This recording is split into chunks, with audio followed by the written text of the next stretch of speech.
Avant de commencer cette vidéo, n'hésite pas, tu vas sur le bas de ton écran, tu cliques sur s'abonner, tu cliques sur la cloche pour me suivre et surtout si tu kiffes cette vidéo, n'hésite pas de lâcher un pouce bleu.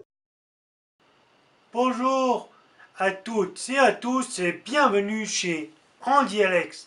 Aujourd'hui je vais vous parler de l'handicap à travers l'histoire avec un grand H.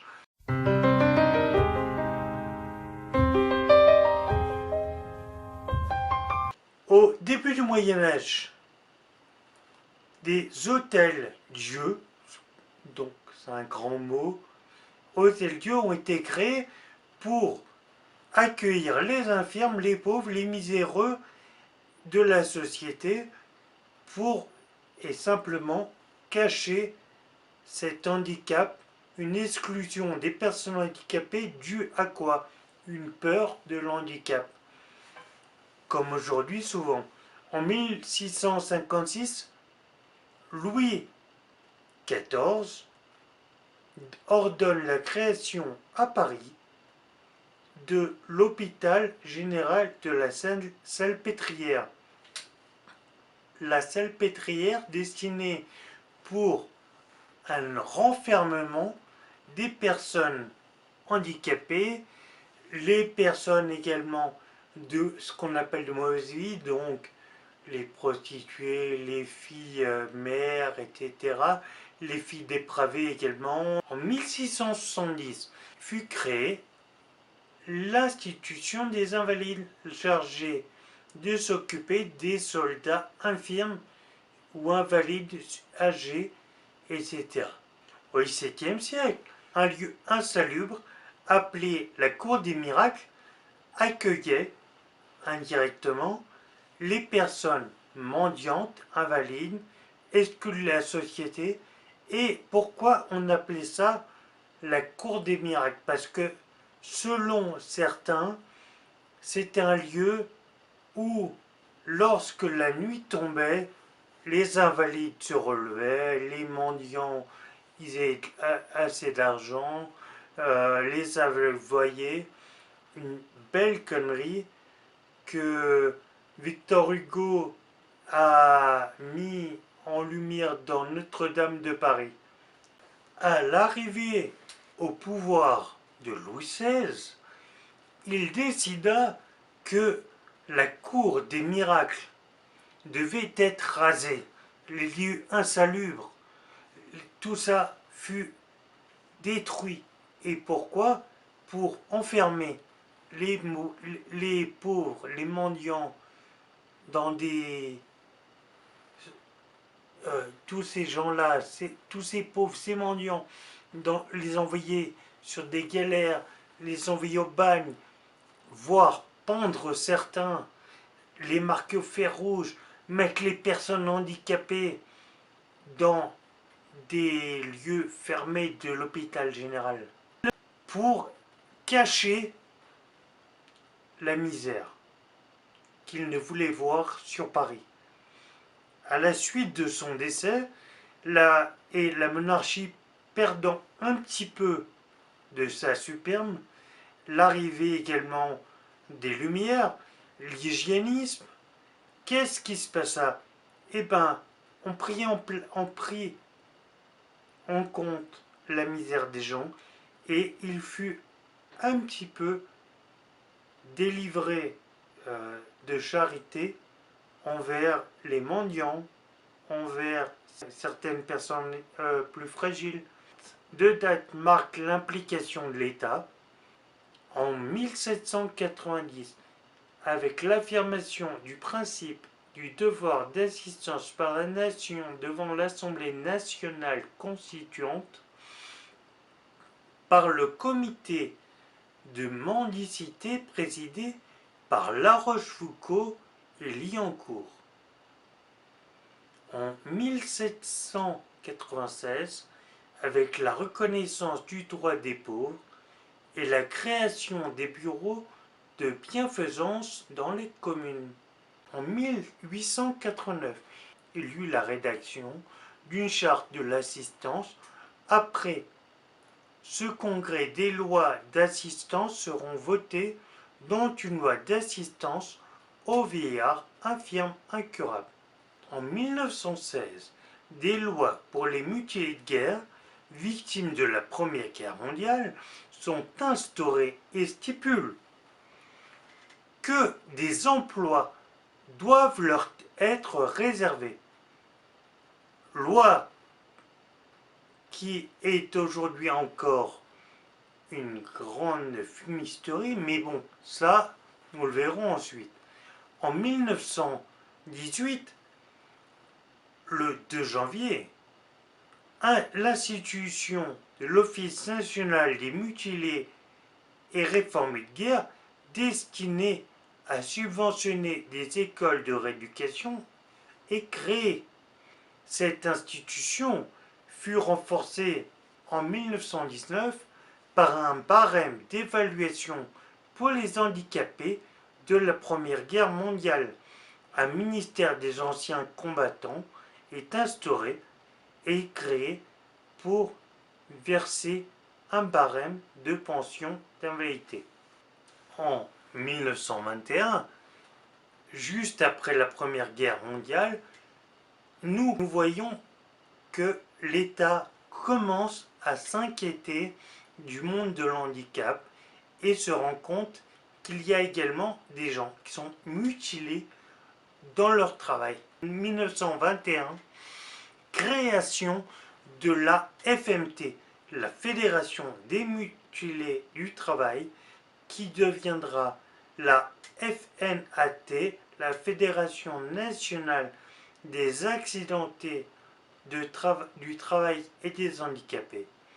En 1924, il y a une loi qui oblige le recrutement des militaires ayant subi un handicap et percevant une pension d'invalidité. En 1933, une association fut créée, la première association pour les personnes handicapées. Cela s'appellera l'APF, l'Association des paralysés de France. Cette association existe encore aujourd'hui et permet à des personnes ayant un handicap, ayant subi un accident, etc., de pouvoir avoir des droits. Si elles ne savent pas où s'adresser, l'APF est là pour eux. 1945, création de la sécurité sociale pour l'ensemble des salariés contre les conséquences de la maladie et les accidents non liés au travail. 1946, création de la République française, préambule de la Constitution de 1946. Tout être humain qui, en raison de son âge, de son état physique ou mental, de sa situation économique, se trouve dans l'incapacité de travailler, a le droit d'obtenir de la collectivité des moyens convenables d'existence. Retenez bien, a le droit d'obtenir des moyens convenables d'existence. En 1954 fut créé les CAT, les centres d'aide par le travail. C'est des endroits où les personnes en situation de handicap travaillent dans un milieu protégé. 1971, création de l'AH, l'allocation adulte handicapé. Comme je vous le disais dans une précédente vidéo, l'AH permet de subvenir aux besoins primaires des personnes en situation de handicap. 1975, création du CNCPH, c'est le Conseil national consultatif des personnes handicapées. Un conseil consultatif, c'est vraiment le minimum. 12 juillet 1990, une loi est promulguée pour la première fois pour protéger les personnes en situation de handicap contre les discriminations en raison de leur santé ou de leur handicap. Bonne blague, 1990, 2019, une loi qui a 29 ans. Vous ne trouvez pas que c'est un peu tard quand même de faire une loi pour protéger ces gens? 1991, une loi est instaurée pour favoriser l'accessibilité des personnes handicapées aux lieux d'habitation, les lieux de travail et les installations accueillant du public. Le 9 mai 1994, Simone Veil, ministre des Affaires sociales, de la Santé et de la Ville. Simone Veil, qui est une femme merveilleuse qui a permis des avancées dans notre pays, et souvent, malgré tout, avec le soutien d'une personne derrière elle, qui était par la suite un président, M. Jacques Chirac. Jacques Chirac qui n'a pas tout fait bien, c'est sûr, mais qui a permis beaucoup d'avancées sur la santé, la reconnaissance des personnes handicapées, etc. En 1994, devant le Conseil national consultatif des personnes handicapées, Simone Veil va vouloir et qu'on favorise l'accessibilité des bâtiments publics, donc de l'État, aux personnes ayant une mobilité réduite. Et pour cela, elle demande la création d'un fonds interministériel pour favoriser l'accès de ces lieux de l'État. Pourquoi? Parce que qu'est-ce qui est horrible, c'est de ne pas pouvoir porter plainte, ne pas pouvoir faire des démarches administratives ou encore aller au tribunal pour être juré. Et oui, madame, monsieur, nous sommes tous des citoyens français comme les autres. Nous avons une carte d'électeur, servons-nous de notre carte d'électeur. Les années 2000 furent pour beaucoup une évolution. Pour le handicap, il y a eu des évolutions législatives, disons-nous. Donc, la loi du 30 juin 1975 est abrogée par une ordonnance du 21 décembre 2000. Cette ordonnance dit que, au lieu d'avoir un code d'action sociale et des familles, il y aura 7 codes différents. Ce qui est bien en France, c'est qu'au lieu de simplifier en un code, on se dit tiens non, on va faire 7. Comme ça au moins, ce qui était compliqué avec un, on va en faire plus. En 2001, le 9 octobre 2001, Ségolène Royal, ministre de la Famille, de l'Enfance et des Personnes handicapées, Michel Sapin, ministre de la Fonction publique et des réformes de l'État, ainsi que 5 fédérations syndicales et de fonctionnaires décident d'un protocole et le signent ensemble que maintenant, sous 3 ans, donc nous sommes en 2001, sous 3 ans, l'État va recruter des personnes en situation de handicap à hauteur de 6% de ses effectifs. Nous sommes en 2001, ça voudrait dire qu'en 3 ans, ils font... Non mais il faut arrêter.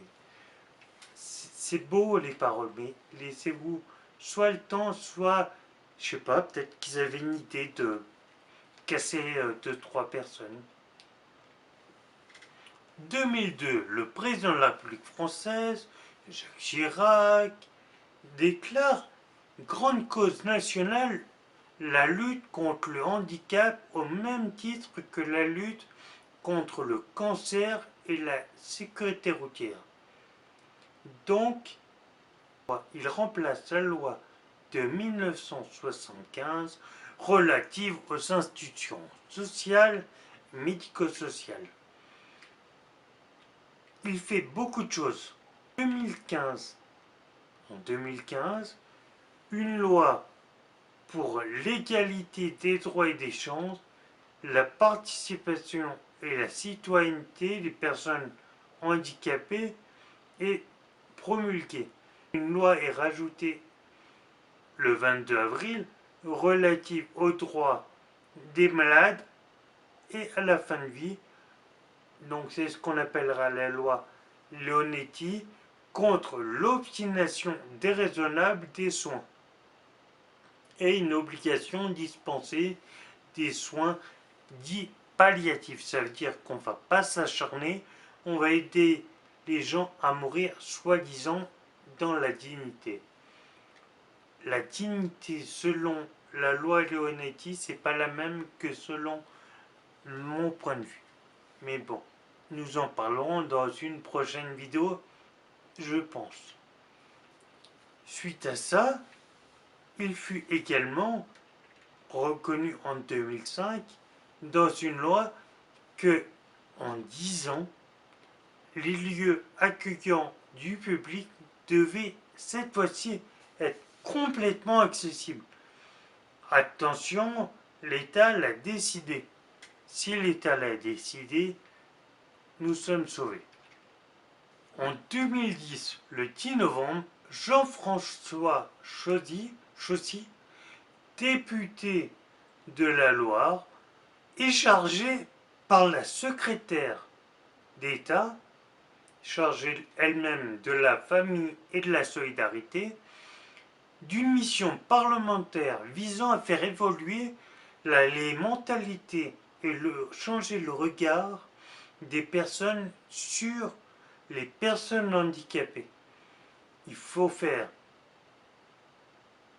évoluer les mentalités. Donc, qu'est-ce qu'on fait? On fait une mission parlementaire pour ça.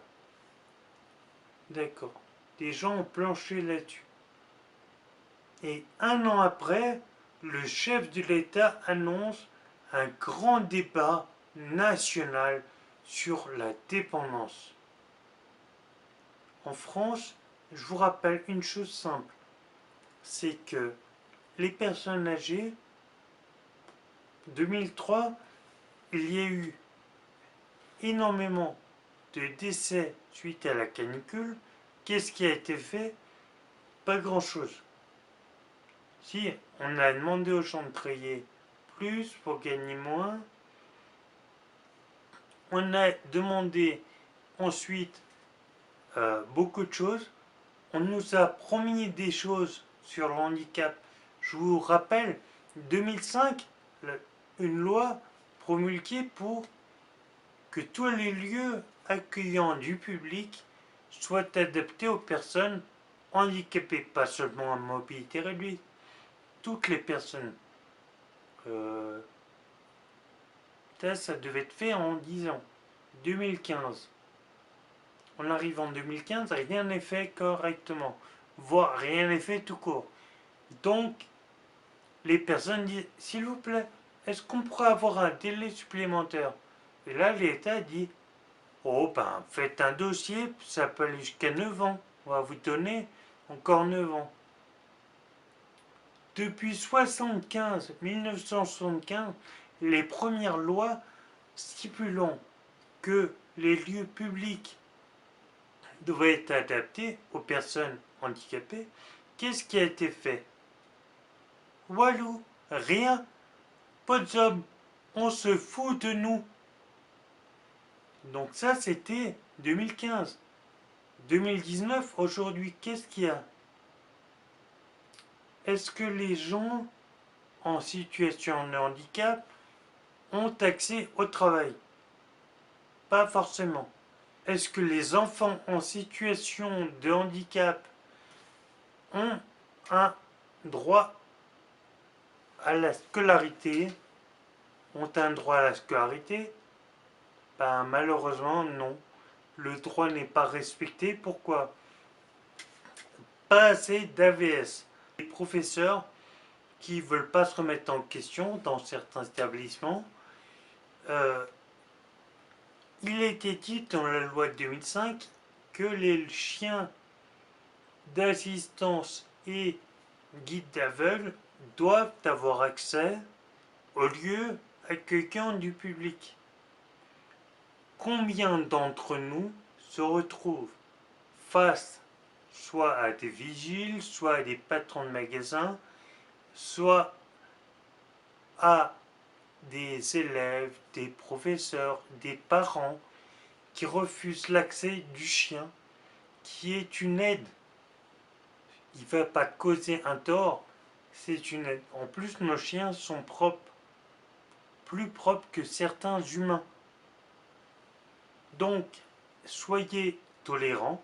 Si les personnes en situation de handicap ont réussi aujourd'hui à avancer, c'est pas grâce à Pierre, Paul ou Jacques, aux lois, à Monsieur Hollande, Sarkozy, Chirac, etc. Non, ils nous ont aidés, oui, par leurs lois successives, mais c'est surtout grâce à la débrouille, aux aides des uns et des autres, des petites associations qui sont créées par-ci et par-là, et surtout aux familles qui ont bien voulu se bouger, s'aider, s'entraider, aux amis, voilà. Alors moi, tout ce que je peux vous dire, c'est, vous voyez une personne en situation de handicap, une personne âgée, votre voisin il est âgé, allez l'aider, apportez ses courses, téléphonez-lui, allez taper à sa porte, aidons-nous les uns les autres et peut-être que nous avancerons. Voilà. N'attendons pas sur des commissions de loi pour ouvrir nos esprits. Une personne handicapée, elle est différente, mais elle n'est pas un fardeau.